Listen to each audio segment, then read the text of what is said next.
তোমার শুধু কাজ আর কাজ, তুমি আমাকে 1 ঘন্টা সময় দিতে পারো না? সব সময় কাজ নেই, ব্যস্ত থাকো।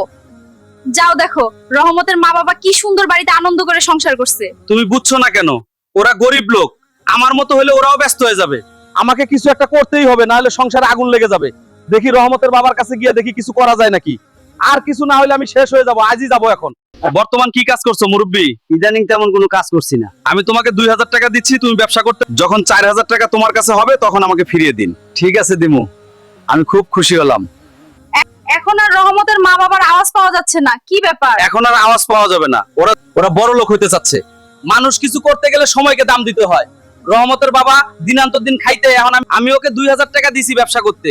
ও এখন এই 2000 থেকে 4000 করার জন্য ব্যস্ত থাকবে, আর বাড়িতে সেরকম থাকতে পারবে না। ওর মাথায় এখন শুধু ব্যবসায় ঘুরবে।